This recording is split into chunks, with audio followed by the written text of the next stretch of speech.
Hey! Doing it live again. Doing it live. Coming to you from Chicago. It's The Loop. Oh man, I just went straight into it. There was nothing there. Right to it. All right, good stuff. Stop those guys. All right, coming at you, third episode of The Loop. This one's called Where's Reopening Funky Town. I kind of really dumbed this thing down to try to save some computer power here. But we'll see. All right, so welcome back to the Loop. My name's Drew. I'm doing it again. Theme to this one is Reopening Funky Town, and that means, what does it mean to reopen Chicago with everything that's going on? And then Funky Town is going to shows, going to live music, going to concerts, doing all that type of stuff. And then I got to thinking this week, I love playing funk, and Funky Town's the theme here, so just wanted to talk a little bit about what funk is, what it is to me. It's a little bit different to everybody else. That's okay. And then play some music, play some songs that I've been working on this week, play some funk examples, and all those types of things. So yeah, all that type of fun stuff. So welcome again, third episode here. I couldn't have gotten to this point in my desire to play music without a very special album here. This is Parliament. Mothership Connection. This is a great original funk album by Parliament Funkadelic, and I got into this one a long time ago. A band in Philadelphia called the New Kings of Rhythm. Mad shout out to the New Kings of Rhythm if you're watching. Don't think you guys are. You're out there playing live music. So anyway.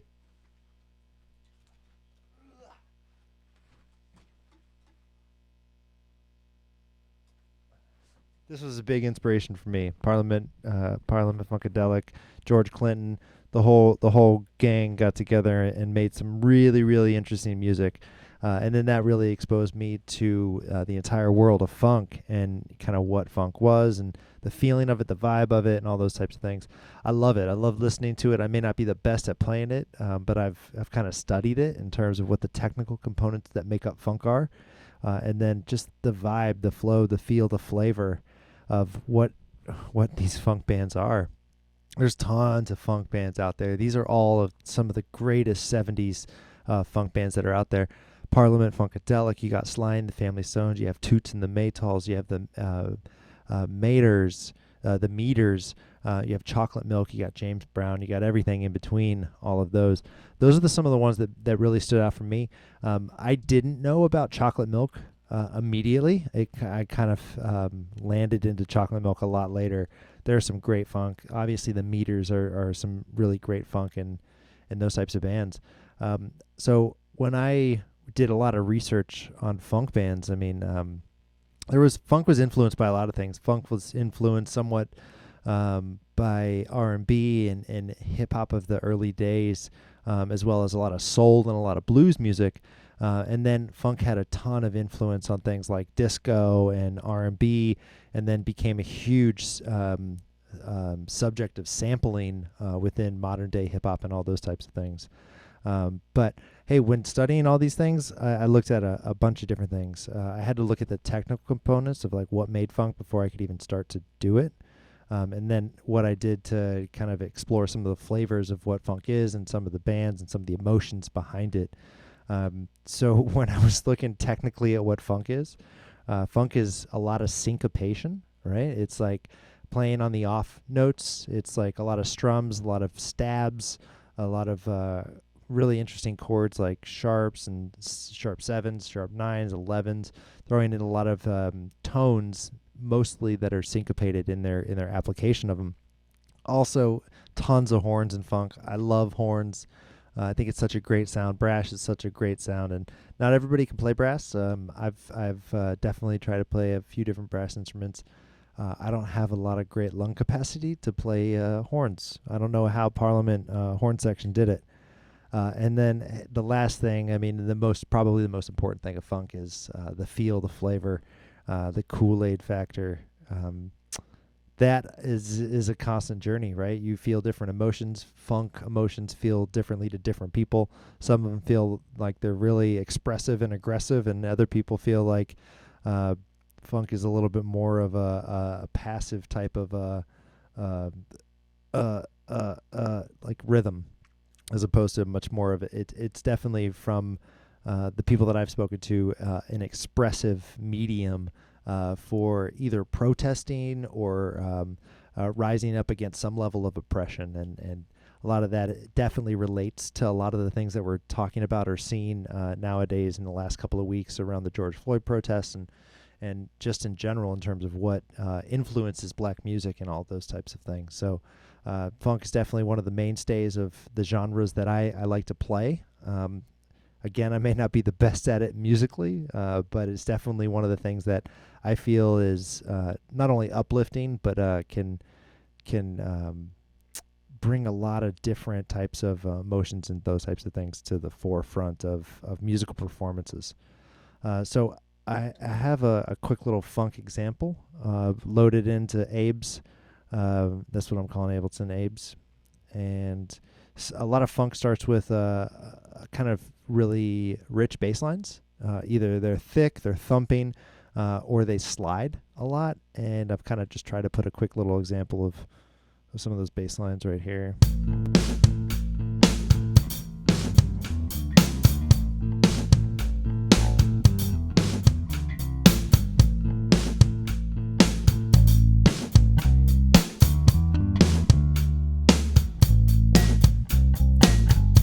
There's always like a cowbell or a clav or some sort of like a cat. And then the rhythm, like the guitar rhythm. There's a lot of upstrums.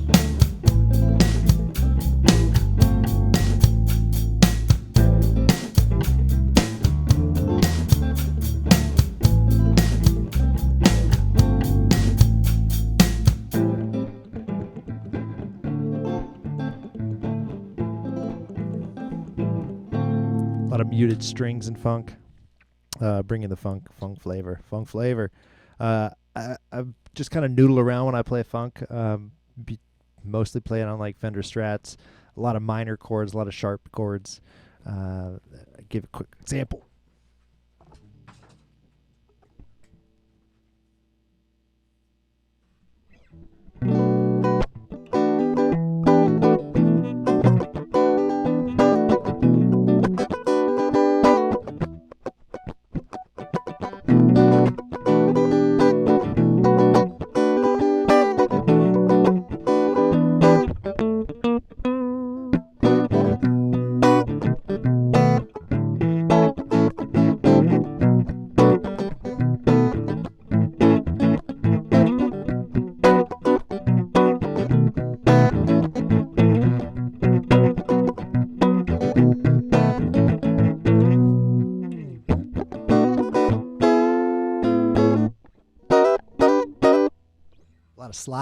A lot of slides.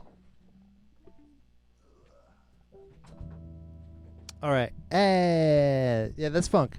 Hey, Chicago's opening back up. That's always a good thing. Who we all hope that it's the right time for this. We're about to see a big resurgence, starting to see it in some of the states. Everyone kind of knows that this is coming. So I think that's going to be a lot of the influence of some of the things that I'm going to play. I'm also going to try to just beatbox and live loop using Ableton. We'll see if it works. Hey, it takes practice. Here. Houston, we have a problem. Every single day we got problems.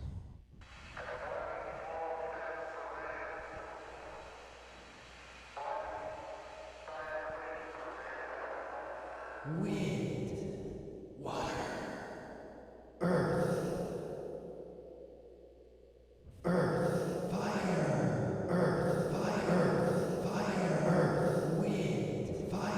Earth, Wind, and Fire.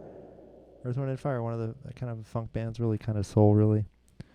Shucks, just doing my job. Ah, right. So, hey, I'm going to play just a quick song that I've been working on for the last maybe 3 or 4 days. Sent it to a couple of friends just for a quick little, hey, what do you guys think of this? What are the audio levels? All those types of things. But the plan is I used some of the sets that I had recorded within this live stream, and then went back later, played with it, did some mixing, did some editing, and kind of came to something that's about 2.5 minutes of Cocktail Hour. I don't know. I'm kind of calling this song Cocktail Hour,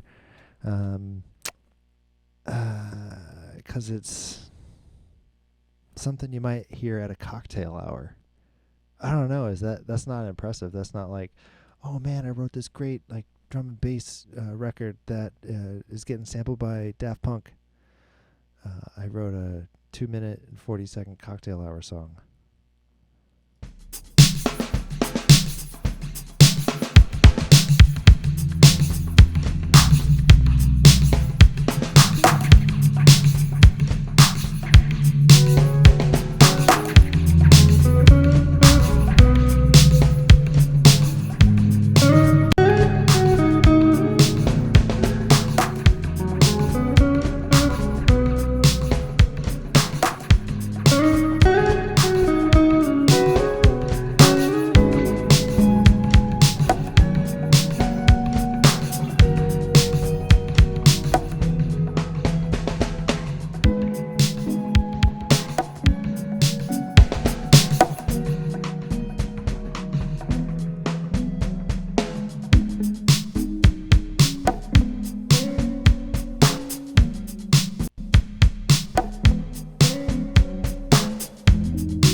Yeah, cocktail hour. Yeah, there was some audio weirdness. Again, just doing the best I got. Doing the best you got. Wearing my LFC, hoping that the merry fellows can come back and play and win their championship. That'd be great. That'd be great. That'd be great. All right, I'm gonna load this other clip set that I've been working on here. Hope you like that. If you did, hit the like button and subscribe. Smash that like button. Everyone's got to smash that like button. All right, my next the next genre that I'm going to work at is bass face. It's not going to be a cocktail hour. My second song that I'm working on is I'm going to do my best to not make a cocktail hour song.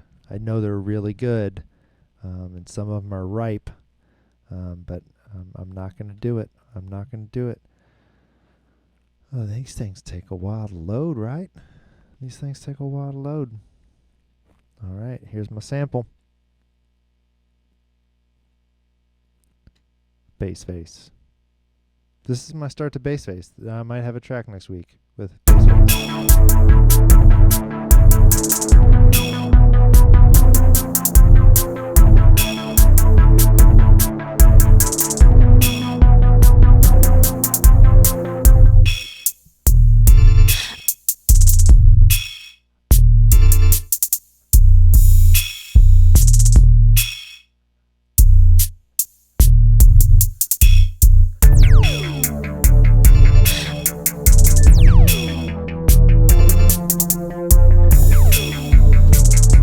Bassface getting after it.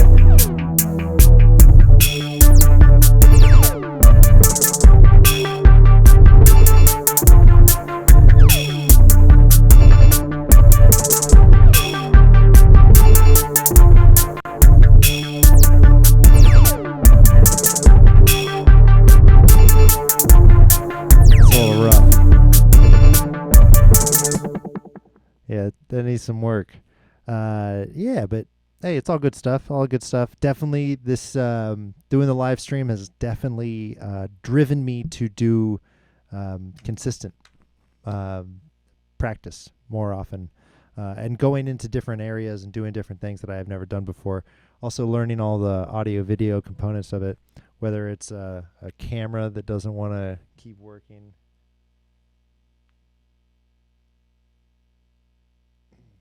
You're never quite sure. I mean, the thing can pop in, pop out at any time. All right. I'm going to do one last thing here and then go eat some food.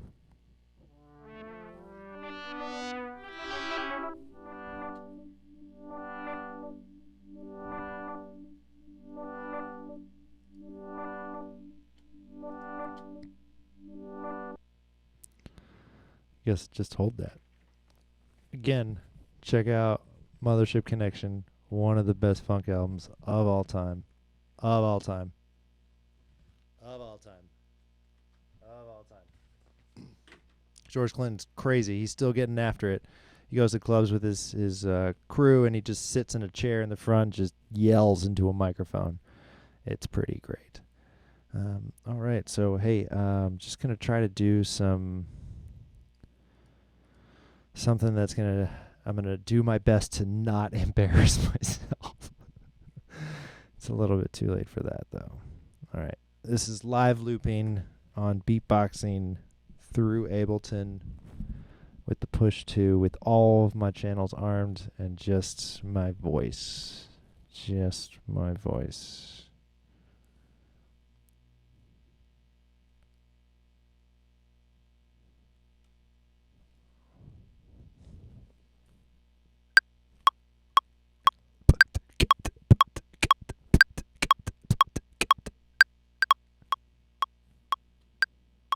How did the fuck did that? How did that not even record anything?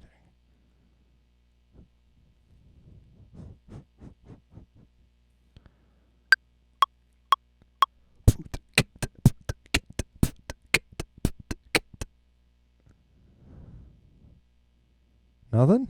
No audio? Nothing to it? That's because of that. I guess you always learn something.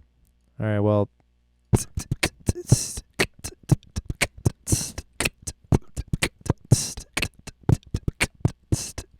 that's what I was going for. Missed it. Audio inputs, live streaming. I don't know how Beardy Man and some of these people live stream these things. Like, it's impressive. It's really, really impressive. All right, so hey, 20 minutes in, I'm gonna kind of cut it. Like, didn't really have too much planned in terms of talking about funk music. I mean, I could talk about funk music and funk bands and the rhythms and the chalkiness of some of the effects. I think that to really, really dive deep into the essence of funk, a wah pedal always is very helpful. I got a wah, but I don't have it set up to my guitar through Ableton or any of those types of fun things. But yeah, all that good stuff. And then this froze again. It's because the battery. The battery is not charging. There's too many things plugged in and stuff. All right. Hey, if you watched it, appreciate it. If you have something to comment, if you have a recommendation, if things didn't really go the way you expected, hey, hit that like button or the dislike button. Maybe you can dislike something. I'm okay with that. Sometimes, most of the times, I dislike a lot of the songs and stuff that I'm playing until I work them long enough. Sometimes I don't have the innate talent. I just got to work at that. That's okay. I'm okay with that. I'm okay with that. All right, until next time, thanks for tuning in. Smash that like button. Bye, everyone.